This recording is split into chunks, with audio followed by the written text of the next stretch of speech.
네, 안녕하십니까. 이번 시간에는 가치 판단과 심판의 윤리에 대해서 이렇게 한번 알아보도록 하겠습니다. 우리가 스포츠가 이루어지기 위해서는 여러 가지 요소가 있지만 특히 뭐예요? 제일 중요한 건 뭡니까? 일단 선수겠죠, 그죠? 선수가 없으면 스포츠 자체가 이루어질 수 없어요. 그 다음에 뭡니까? 경기장. 각 종목에 따라서 스포츠 종목이라든지 특성에 따라서 그 경기장이 실내 경기장도 될 수 있고 실외 경기장도 될 수 있습니다.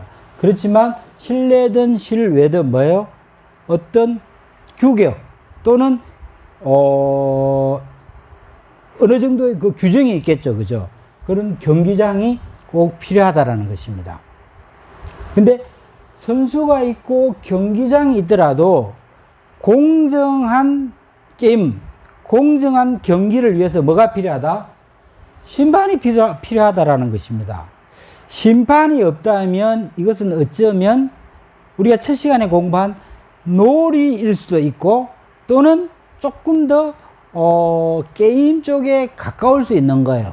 근데 공정한 권위 있는 심판이 있음으로 해서 이 전체 경기가 스포츠로서의 공정성을 확보할 수 있기 때문에 심판이 되게 중요하겠죠, 그죠? 그래서 스포츠 경기가 이루어지기 위해서는 선수, 경기장, 심판 이 세 가지 구성 요소가 꼭 필요한데 특히 게임이라든지 놀이와 비교해서 조금 더 우리가 중요시 되는 것이 심판이다. 그래서 이 심판에 대해서 우리가 이번 시간에 특히 심판은 어떠한 윤리를 가지고 있어야 되는지 심판의 윤리에 대해서 한번 살펴보도록 하겠습니다.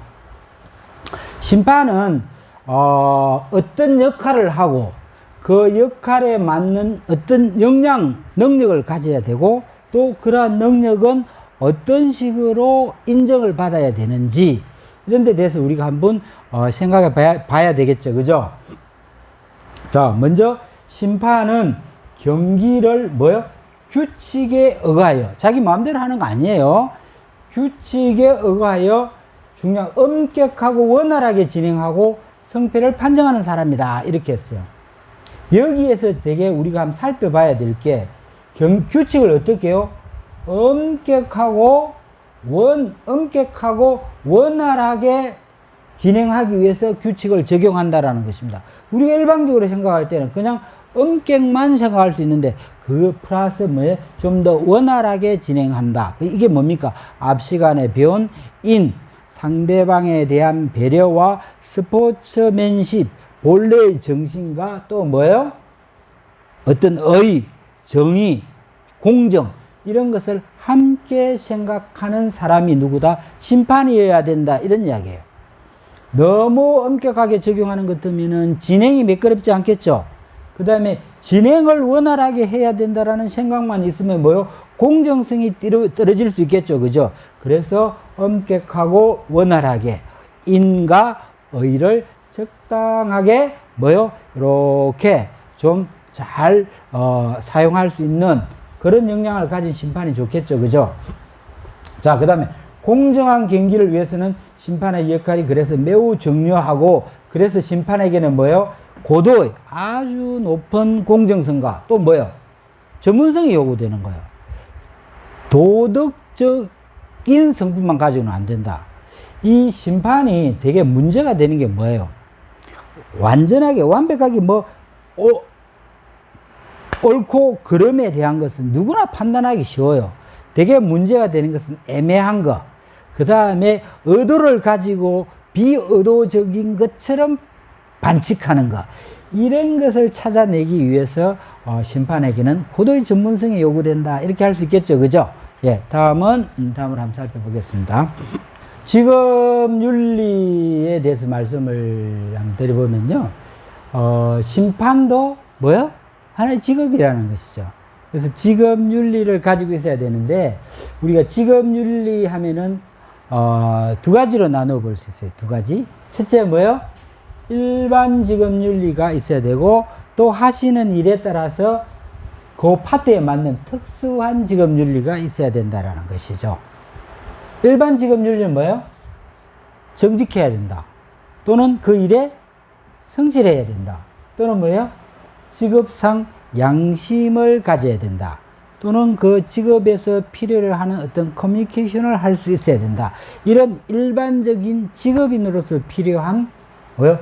윤리들이 많이 있습니다. 있어요. 근데 또 하나 중요한 것은 뭐냐면은 특수 직업 윤리라는 거예요. 자기가 맡은 그 직업, 직종에 따라서 다른 직업과 달리 그 직업을 가진 사람만이 해야 되는 어떤 윤리의식이라는 게 있어요. 예를 들어 보겠습니다. 법조인들은 뭡니까? 다른 쪽보다도 더더욱 정의로워야 되겠죠. 그죠? 그 법조인으로서 법에 의해 가지고 사적인 감정이 아니고 법에 의해 가지고 정당하게 법을 집행해야 된다라는 법조인으로서의 직업윤리가 있을 거예요. 언론인은 뭐예요? 국민의 알 권리를 위해서 어떤 취재를 한다든지 이렇게 해야 되는 언론인으로서의 또 직업윤리가 있을 것이라는 것이죠. 다음 의사 되게 중요해요. 그죠?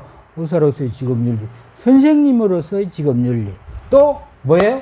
여러분들이 지금 하시고자 하는 스포츠인 또는 스포츠 심판으로서의 전문적인 직업윤리가 다른 직업하고 달리 그 파트에 필요한 특수한 직업윤리가 있어야 된다는 것입니다. 여기에서 우리가 되게 또 한번 공자님의 말씀을 이렇게 가지고 와가지고 한번 이야기를 해보도록 하겠습니다. 공자님 참 대단하신 분이에요. 어떻게 이런 어떤 여러 가지 윤리 부분에 대해서 이렇게 명쾌하게 설명을 해 주셨는지 참 놀라울 따름입니다. 공자님이 말씀하신 것 중에서 정명사상이 있어요. 정명. 뭐요? 바를 정자, 이름 명자예요. 그대로 풀이하면 이름을 바르게 하자, 이런 뜻이죠. 그죠? 그걸 다시 조금 확대해서 가면은 이름은 뭐냐면 호칭이에요. 호칭에 맞는 역할에 최선을 다하자, 이런 이야기예요. 저나 여러분, 제가 집에 돌아가면 아버지가 될 수 있어요. 남편이 될 수 있어요. 남편과 또 여성분이라면 아내, 엄마, 딸, 또는 언니, 누나, 이런 어떤 역할이 있겠죠. 호칭. 거기에 맞는 역할에 최선을 다하자라는 것입니다. 다시 한번 말씀을 드리면 이런 거예요. 법조인은 법조인으로서의 또 변호사님이라고 불리면 변호사로서의 그 호칭에 맞는 특수한 직업 윤리가 있을 것이라는 것이죠. 여러분들이 심판으로 불리면은, 심판관님 이렇게 불리면, 심판으로 불리면은 심판으로서의 적당한 윤리가 있을 것이죠. 그죠? 또는 골프는 조금 특색이 있죠. 그죠? 정확한 심판보다는 캐디라든지 경기 진행자라든지 이런 분들이 있어요.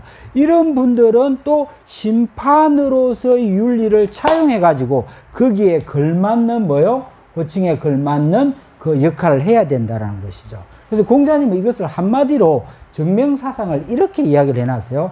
따라 하십니다. 군군, 신신, 부부, 자자 이래놨어요. 되게 똑같은 말인데 쉬워요. 그죠? 이게 뭐냐면 앞에 있는 건 군이라는 임금이에요. 임금은 임금답게, 앞에는 호칭이고 뒤에는 역할이에요. 임금은 임금답게. 이게 뭐예요? 리더는 리더답게, 신신, 부하는 부하답게. 이거는 뭐예요? 직원들은 직원답게, 부부, 아버지는 아버지답게, 자식은 자식답게, 심판은 심판답게, 선수는 선수답게, 이런 이야기예요. 자기의 이름과 호칭에 맞는, 의사면 의사로서, 변호사면 변호사로서, 언론이면 언론인으로서, 스포츠 심판은 심판으로서, 캐디는 캐디로서, 이런 각각의 맡겨진 그런 이름에 맞는, 호칭에 맞는 그 역할에 최선을 다하는 것이 뭐예요?